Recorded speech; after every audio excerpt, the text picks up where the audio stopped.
हमने अपने last session में मिसलेनियस एक्सरसाइज ओवर कर दी थी। अब हम कुछ और आगे जो इसके एग्जाम्पल्स हैं, बहुत अच्छे एग्जाम्पल माने जाते हैं इस टॉपिक के, वो मैं स्टार्ट करवा रहा हूं। अब देखिए, आपका एग्जाम्पल नंबर जो है हमारे पास आपकी बुक का, ये है एग्जाम्पल नंबर 23।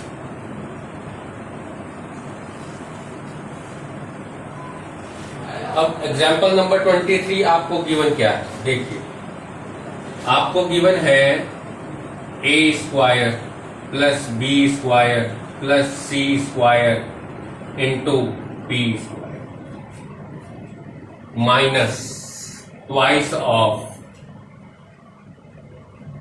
ए B B C plus C ए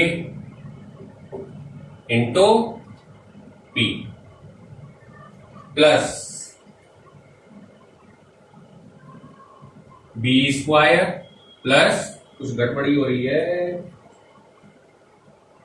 ए B B C C D है बेटा, ये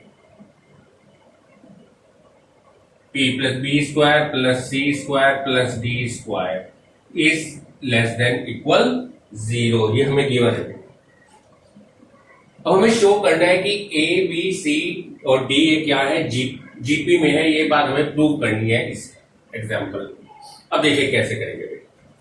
अब देखो, यहां से हमने ये ब्रैकेट ओपन किए और ब्रैकेट ओपन करने के बाद हमने क्या किया, A square P square minus 2abp, जो फर्स्ट टर्म है हमारी तीनों ब्रैकेट से, वो निकाल ली। ऐसे ही फिर second term B square P square minus 2bcp plus C square. ऐसे ही नेक्स्ट क्या है हमारे पास, C square P square minus 2cdp plus D square less than equal 0। ये हमारे पास बेटे, हम देखो इस तरह से अलग अलग तीन ब्रैकेट बना लिए। अब देखिए, तीनों टर्म अपने आप में परफेक्ट स्क्वायर है। क्या है, किसका स्क्वायर है? ये AP minus B whole square, BP minus C whole square, और ये है CP minus D whole square less than equal 0। अब देखिए, ये तीन अलग अलग रियल नंबर के स्क्वायर का सम हमें क्या गिवन है, लेस देन इक्वल 0। लेकिन हमने तो एक बात सीखी है कि AP minus B whole square, BP minus C whole square, CP minus D whole square हमेशा क्या होता है, ग्रेटर देन इक्वल 0 होता है। ये क्या होता है, हमेशा ग्रेटर देन 0, क्योंकि किसी भी रियल नंबर का स्क्वायर कभी निगेटिव हो ही नहीं सकता। और देखो, इन दोनों में कॉमन है इक्वलिटी का साइन। जब ये कॉमन है दोनों में इक्वलिटी का साइन, तो फ्रॉम फर्स्ट एंड सेकेंड क्या बन जाएगा, ये AP minus B whole square, B P minus C whole square, CP minus D whole square always equal 0। और ये देखो तीन टर्म्स के स्क्वायर का सम 0। अब तीन टर्म्स के स्क्वायर का सम 0 कैसे होता है, क्योंकि स्क्वायर कभी निगेटिव नहीं होता। जब स्क्वायर कभी निगेटिव नहीं होता तो, और है ये सम तीनों टर्म का, तो 0 कैसे हो गया?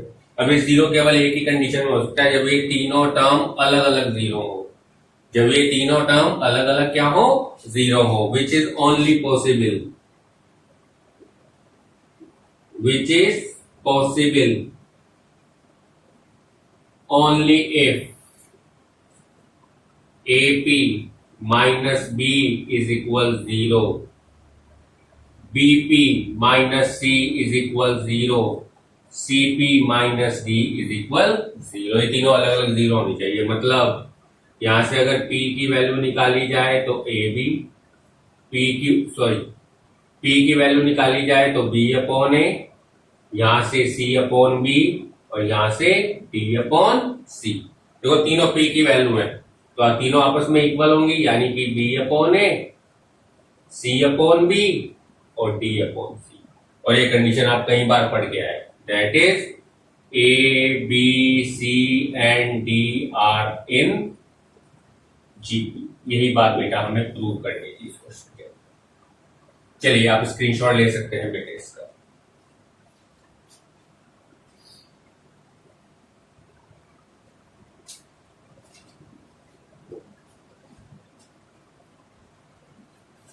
चलिए बेटे अब देखिए example number 24।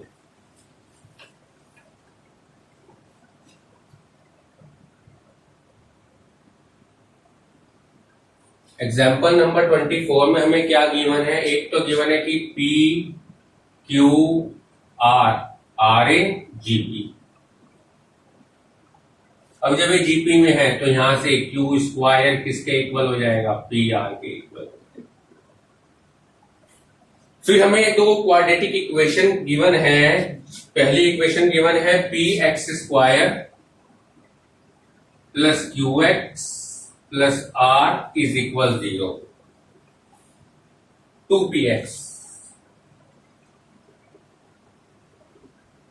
P X square plus 2 Q X plus R equal 0 ये इक्वेशन गिवन है बेटा। और ये दूसरी इक्वेशन गिवन है उसकी बात बाद में करेंगे। पहले यहां से इसके रूट निकाल लीजिए बेटा। अब रूट निकालने का फॉर्मूला आप जानते हैं, हमारे पास एक फॉर्मूला है क्वाड्रेटिक फॉर्मूला, तो वहां से हम इसकी वैल्यू निकाल सकते हैं। तो x क्या आएगा? -2q plus minus 4q square minus 4 a है p c है r अपॉन 2a यानी 2p। अब आप जानते हैं बेटा, देखो आपने अभी अभी एक वैल्यू निकाली है ऊपर। अगर आप 4 कॉमन ले लें तो यहां बनता है q square minus P are upon 2। और आप ये देखो निकाल के आए यहां q square minus P are को आप क्या रख सकते हैं? 0। तो ये तो वैल्यू बेटे आपकी 0 हो गई। तो आपके पास क्या रह गया? -2q upon 2p that is -q upon p। ये इसका एक रूट हो गया। अब हमें क्या कहा गया? एज गिवन है हमें बेटे कि P X square plus 2qx plus R equal 0 and second equation बेटा आपके पास है D X square plus 2ex plus f equal 0 has same roots.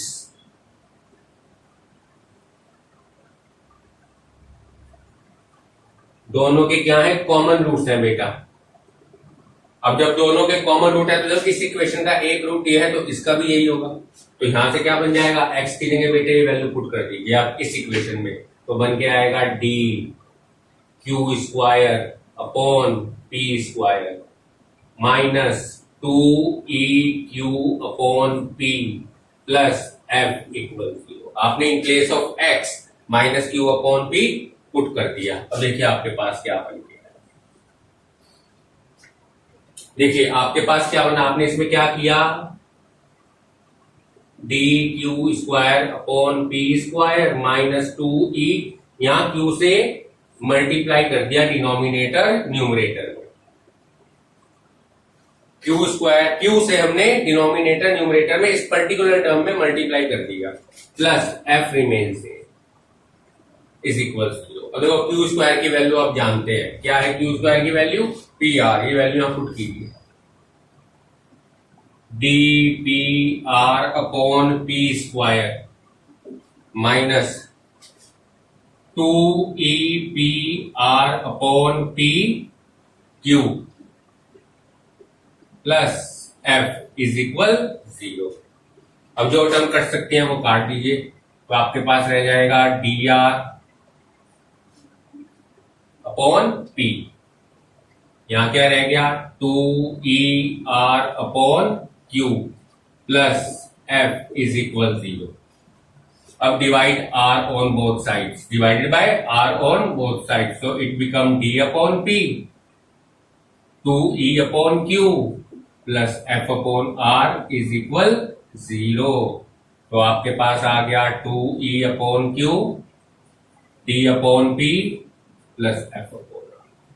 Middle term का ट्वाइस रिमेनिंग टू टर्म्स के सम के इक्वल, यानी कि D upon P E upon Q F upon R are in A. यही बात बेटे आपने इस क्वेश्चन में बतानी थी। एक बार दोबारा समझ लीजिए आप क्वेश्चन को। हमें क्या गिवन था, P Q R are in G P. So Q square is equal P R, it means Q square minus P R is equal 0। अब हमने एक इक्वेशन जो हमें गिवन थी वो हमने ली और उस इक्वेशन के हमने रूट्स फाइंड आउट कर ली, यानी कि एक्स की वैल्यू फाइंड आउट कर ली with the help of quadratic formula. वो हमारे पास बनी माइनस क्यू अपॉन। अब it is also given in the question that this particular two equations have common root. It means that root of this particular equation has also a root of this equation.